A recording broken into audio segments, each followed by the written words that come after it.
Hello everybody, this is Tip Top MTG here today with another Magic the Gathering video. In today's video, I am breaking down a couple of spoilers for Kaldheim that have come out today, that being December 16th.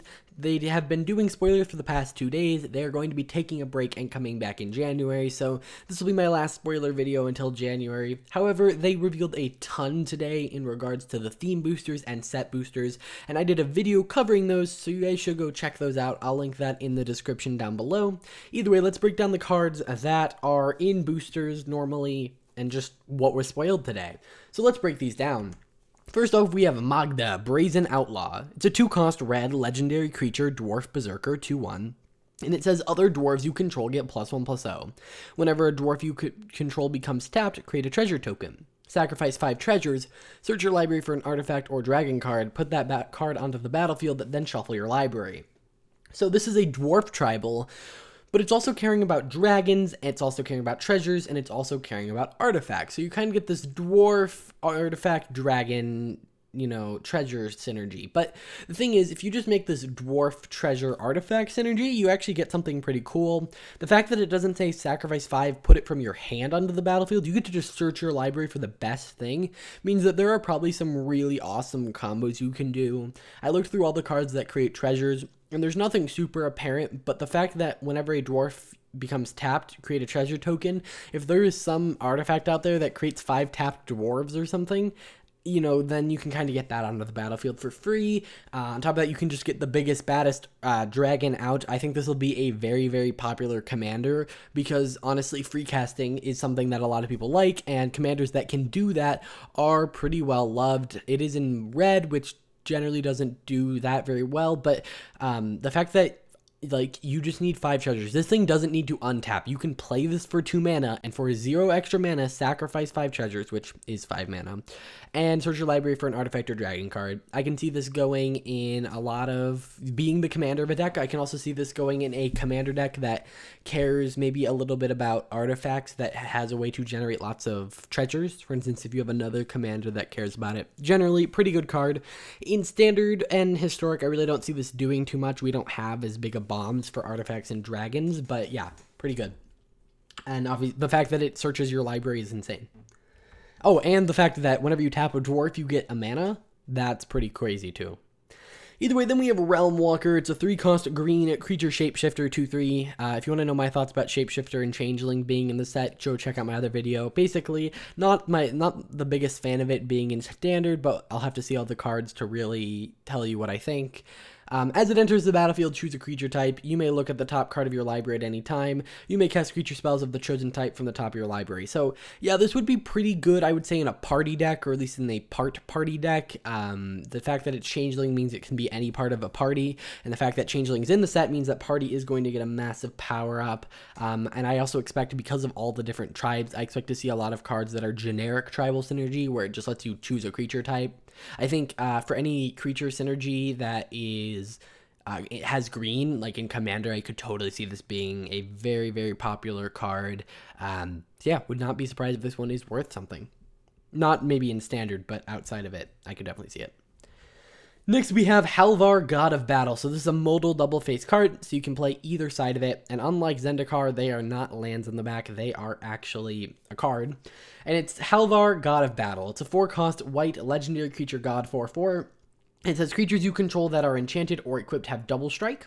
At the beginning of each combat, you may attach target equipment or aura attached to a creature you control to target creature you control. So, okay, then we have Sword of the Realms. It's a 2-cost legendary artifact equipment. Equipped creature gets +2/+0 and has vigilance. Whenever a equipped creature dies, return it to its owner's hand. So what I find really interesting about this is that gods normally have some sort of indestructibility. Whether they actually have indestructible, maybe they have indestructible but can only attack occasionally, maybe they come back from your graveyard and into your hand, maybe they shuffle themselves into your library. They normally come back, but Halvar can just be killed by a kill spell. What I find interesting is that Sword of the Realm kind of has that indestructibility, where Halvar does not. Now, this does reveal a couple things. First off, the showcase frames, I think, are not going to be super popular. Like, I like them. The thing is, last time they did frames that kind of impeded on the art, as heavily as these ones do, they were not very popular. Of course, part of that was the fact that you couldn't read the text, but people generally like to see more art, not less. In terms of the card itself, it is pretty good. In Historic, I could definitely see this going in like an equipment, Nahiri trying to cheat out. You know, there's that one cost artifact that gives like +8/+8, that is really expensive to equip. So I could totally see that happening. I like that you can switch around auras, and the fact that this creature, like, if you don't need the creature or you don't need this ability, it can be also an equipment, or if you need equipment for something else. Honestly, in any deck that cares about equipment, this is going to be a no-brainer. It's an amazing card on its front for equipment decks, and it is also a pretty good equipment. I mean, the fact that it's bouncing it back to your hand is pretty insane. Put this on some sort of thing that you want to have killed, you can replay it, like a Solemn Simulacrum. Maybe that's not its ideal use, but it can definitely do that. I think it's very interesting. And then our last one is Kaeya the Inexorable. This is the full art version. It is a 5-cost white and black legendary planeswalker Kaeya, 5 loyalty.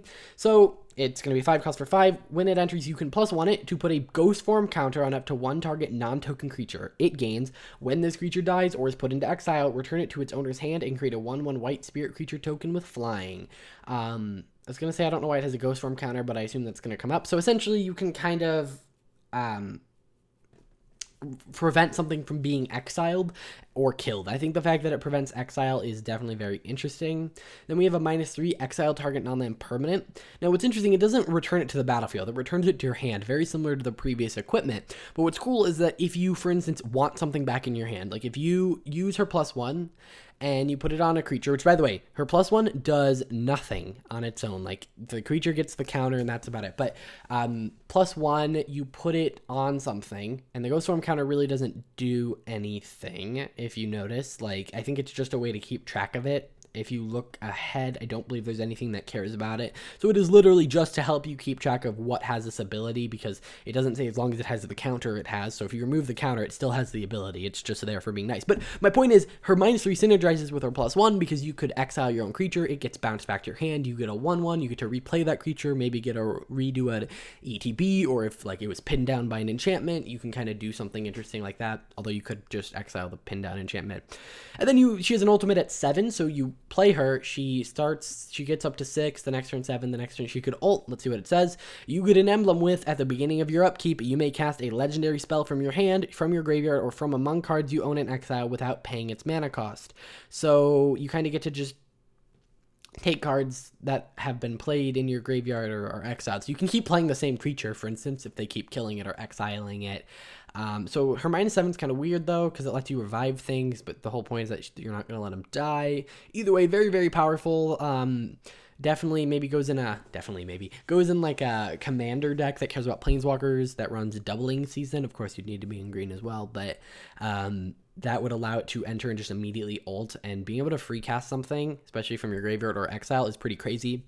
You'll notice that a lot of spells and a lot of things seem to care about things in exile, so it'll be exciting to see where that kind of leads. And earlier today we got the kind of confirmation of angels being a theme, berserkers being a theme, giants being a theme, shapeshifters being a theme, all sorts of crazy things being a theme, and it looks like things being exiled is also going to be a theme.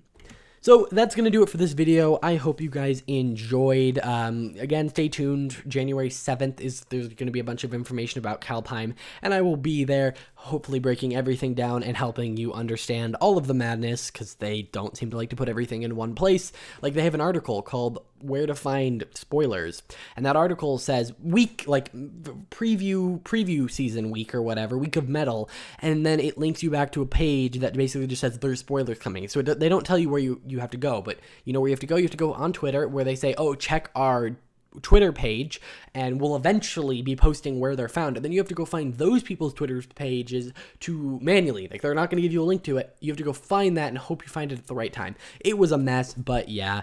I want to thank you guys all for watching this video. I will see you guys in the next one. Bye.